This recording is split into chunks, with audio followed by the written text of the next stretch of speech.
Welcome back. This is Your Town. We've got a great segment today. My guest is Nancy Amadeo, council member from Marina. I'm Marianne Leffel. I'm your hostess. And I'll tell you what, you're going to learn a lot about how government operates, or sometimes not, and some big problems, because now we're on the topic of homeless. And what a topic. A huge topic and not easily resolved. No, it's not. And people have all kinds of misconceptions and deep feelings. Absolutely. And I was telling you during the break, I refuse to give money to a panhandler. It just goes against my grain because I don't know anything about that person and I don't know what they're going to use the money for. Right. And I have scoffed at giving food.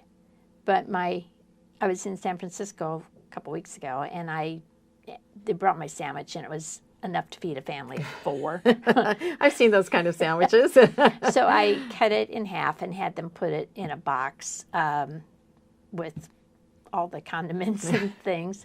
And when I walked out, there had been a gentleman, I could see him through the window, who was out on the sidewalk. So anyway, I said to him, I have lunch if you would like lunch. And he was terribly grateful. And he opened it and just started woofing it down. So it made me feel like I had chosen the right person to give it to. Yeah.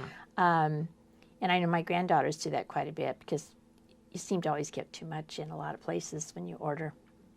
But I think that's just like the little teeny tip of the iceberg. And we have to be aware of the fact that even that may encourage others to come to an area where sometimes the behavior's good and sometimes the behavior's not. So, we have places like Interim Inc. and we have Community Human Services and we have several nonprofits in our region. Absolutely. Who really address well some of these issues. But it's just like trying to plug a sticking your finger in the dike. Yeah. And, you're only going to hold back that water for a little while. And then that hole's going to get bigger. And we've seen the hole become monstrous because we didn't deal with the issues in the very beginning. Community Human Services, Interim, they do deal with those issues, but they don't get enough revenue to provide for the huge need that's out there. And that need is the tip of the iceberg of the homeless need because it goes well beyond substance abuse and mental illness. There's a lot of homeless youth out there. And when I say youth, I'm not talking about young children. I am talking about the 18 to 25-year-old who the moment they hit 18, they were kicked out of their home. Maybe they were kicked out when they were 16. And don't have the necessary skills to be able to support themselves. So Community Human Services, through a couple of its programs, tries to do intervention, but we only have 6 beds. The population of homeless youth, and Monterey is a good example of that, because this seems to be where they congregate, is multitudes larger than 6 beds. It's scary because if we don't take care of the problem changes. And now we didn't spend the money to deal with it when it was a homeless problem. Now, in order to survive, it becomes a criminal problem. And we will spend the money in a very big way on jails and prisons and public defenders and prosecutors and police, and the list goes on and on and on.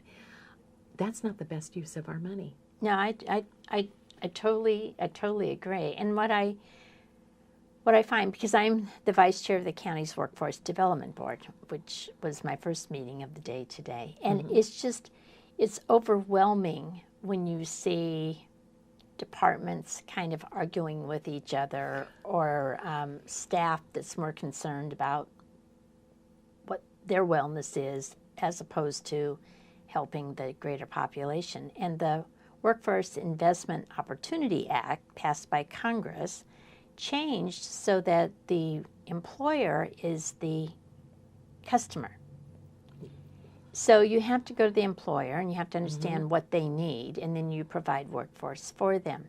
So we know we have so many out of school or out of work youth between 18 and 24. And this really is the population we all need to be paying attention to. Absolutely. Because that population that needs services and not getting them is getting bigger and bigger. And they're vulnerable. They're very vulnerable. And when you're vulnerable, you make choices that are not in your best interest and that are costly to the community. Not just yourself, but to the community as a whole. And I'm not talking just dollars and cents costly, because we know that the issues of youth and homelessness impact those people that come in to visit our community, who want to stay in a nice hotel, and they're accosted on the streets verbally. They're not physically accosted, but they're verbally accosted. Is this where they want to spend their time? Since we're so dependent on the tourist industry in this area, it's imperative that we deal with the issues before they become a problem, not of just vagrancy or harassment, but criminal behavior. It also, I believe, with the Middlebury Institute, because they are right down in the population center within the city of Monterey, a lot of foreign students come, and one of their number one issues after a good education is the safe, secure environment that they're sending their children to. Right. And if we want to be an international destination and a place, the one thing that we can offer is a safe, secure feeling throughout the peninsula and throughout this county. And I think we do a fairly good job. I do. Mm-hmm. But I do think there's room for improvement. And Absolutely. I think there's room that we could help some people that need help and get them to where they need to be. And the key is that the general public needs to understand, yes, there are services out there. Those that receive them receive great service, but there aren't enough dollars to hire enough people to provide those services to meet the population that's in need. And until the public understands that part of the message, the problem will continue to grow. You have to have services for the numbers who need them. And right now we don't. But you and I both see, because we're both attached to some government agencies, Yeah. that sometimes private nonprofits can do a better job of delivering those services Absolutely. than government. And Absolutely. they can do it more efficiently. They can do it less costly. Less costly. And they don't have some barriers within their work laws. So they can go more into homeless encampments, or they can go and delve down into a situation a little bit more than government, which is protected in so many ways. Right. And rightfully so, because people will sue a government in a heartbeat. In a heartbeat. So, I mean, I see both sides of it. It's such Right. a conundrum of how do you reach the right people and how to get it out, and how to get the word out to the general public that there are services. There are services. And you know, one of the things that I found very interesting, I attended a couple of years ago, MPC did a major forum on homelessness, Homeless in Paradise. And I attended, and talking to the homeless population that participated, which was huge, you discovered that, number one, they all carry cell phones. And the general population says, well, you know, they can have a cell phone, they can get a good job.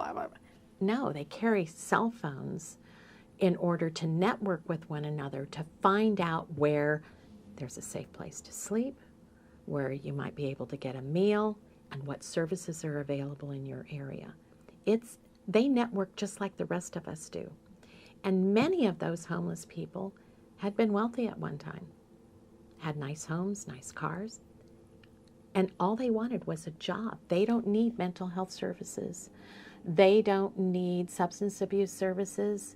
They need to be rehired after the downturn in the economy where they lost everything. that's a part of the population. It's obviously not the whole population.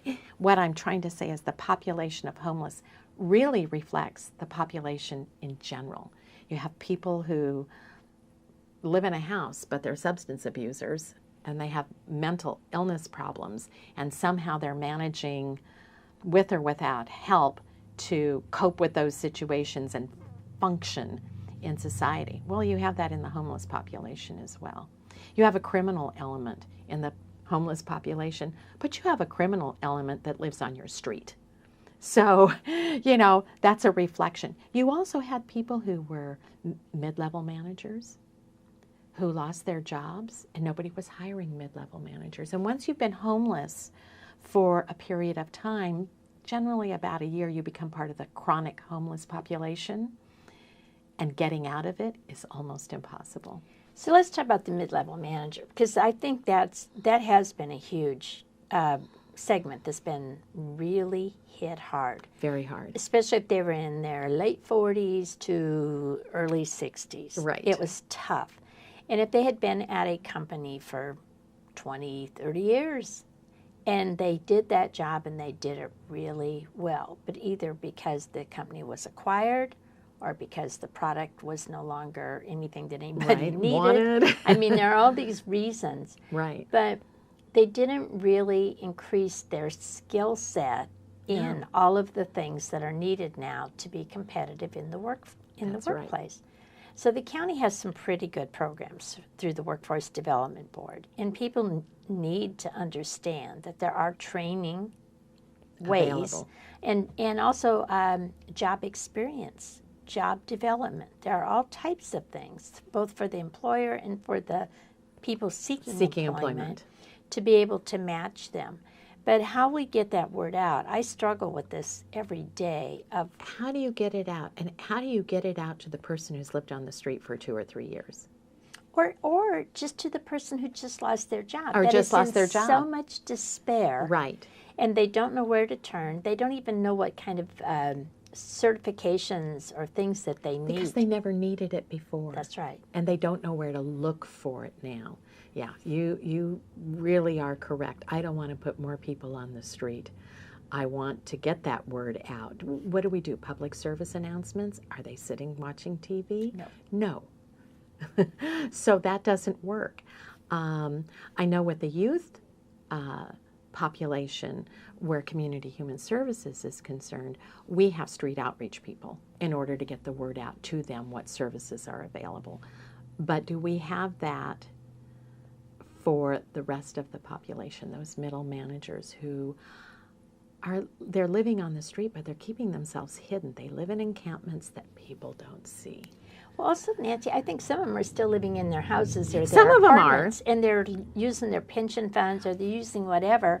And if they could get help before they get to the street, it would be even better. It would be even better. I met a woman, and I'm sure you know of her. She was profiled in the Herald, and I had the opportunity to meet her a few years ago, who was living in her car. She looked like you. She was well dressed. She had her jewelry on. Her hair was properly done. She had been one of those people who, in the downturn, in her 70s, she was laid off her job. And she was living off of what she had put away for retirement someday. And when that disappeared, well, she sold her home and lived off of cash available from the sale of her home until she couldn't do that anymore. And then she moved into her car. And it took her years to find out that, oh, by the way, through the housing authority, because she was not considered employable because of her age, through the housing authority, she qualified for a 1-bedroom apartment that Social Security would cover. Unfortunately, there were no 1-bedrooms available. So she still had to live in her car until she came up on the list to a 1-bedroom. There were 2 bedrooms open, but she didn't qualify for a 2-bedroom. She only qualified for a 1-bedroom. So there's all sorts of things that come into play in dealing with this very complex issue. Yeah. And it's complex, you know. You think, oh, I'm dealing with it over here. I love being part of Community Human Services, but that's only dealing with a small segment of the homeless population. It's much broader than that and far more services. I was pleased, I have to say, when the sheriff went out to Lapis Road, and he's giving them till August 31st, which is not nearly enough time, but social services was out there too, to find out what are the needs of that community beyond housing. What are their needs? Are some of them disabled, and what's available to them? Are some of them just unemployed and they don't know what services are out there to help them get back on their feet? Some of them are the criminal. Are some of them mentally ill and need mental health services and they don't even know they're available because they can't afford the private psychiatrist? They don't know that there's places like Community Human Services or Interim that will help them with those issues. So I am pleased that at least when the sheriff went out this time, they went out with a whole slew of others to try and deal with that problem. But it's the tip of the iceberg. Yeah, it truly is. So let me ask you, okay, what was the biggest surprise of what you learned about when you became a council member? Oh my goodness, the biggest surprise. Was it just how complex things really are? Because for me on the airport board, that was like, wow. It was the slowness of government. There you go. It was, no matter how much in agreement the council may be, getting that issue finalized and passed on to staff, for then staff to work on for a year or 2 years or 3 years. That's what surprised me. It's a very slow process. My husband complains all the time. How come this hasn't happened? Well, honey, you know, we only meet twice a month. No, it's true. And I mean, it goes back to what you and I were talking about before we started the show, which is everything comes down to time and money. Time and money. And, That's you right. know, does the staff have the time? Do you have the money to pay for it? And can it go on? Now, could some things maybe go a little quicker? Probably maybe. you and I could agree on Yeah. that. Yeah. But then there's also an element of a lot of things that happen around here that people don't want to happen, and so they stall it and delay it. And a delay is a win for anybody that doesn't want to have something happen. So, because it costs more money. Yeah, absolutely. And so it just goes on and on. It goes on and on and on. I'm going to use Peninsula Water as an example of that. And you may not like what I say because you live. Okay. Cal-Am, and I'm not a supporter, but Cal-Am has come up with many water project ideas. And the public has always rejected them. And now the public is in dire straits and they're really angry. Sometimes the public needs to be part of the solution instead of putting up roadblocks. I'm in total agreement. I just, do I think every solution is the perfect solution? No. I don't think there are any perfect solutions. I also think as a population, we have demanded certain things that the company that took it on was Cal-Am. Right. And they did it because we demanded it, and then the CPUC told them they had to do it. Yes. So are we having to pay for it? Yes, we are. But absolutely. We demanded it. Somehow we demanded that happen. So is it fair that we pay for it? Probably. Probably. So, you know, if they were a company unto themselves and they didn't have regulation, could they just go build a big desal plant and give us all water? Probably. So would it be a lot cheaper in the long run? Yes. I am sure it would be. Yes. But we have added all these different layers. So Exactly. Anyway. And people need to be engaged. I guess that's what I'm trying to say. Be engaged from day one, because the more things are delayed, the more expensive it gets, the more difficult it is to solve. So be engaged. Okay, with that, I'm going to say be engaged. We'll see you next month. Nancy, thank you so much for joining me. My pleasure. I love it. Thank you. And this is your town, so pay attention. Thank you. And fly Monterey.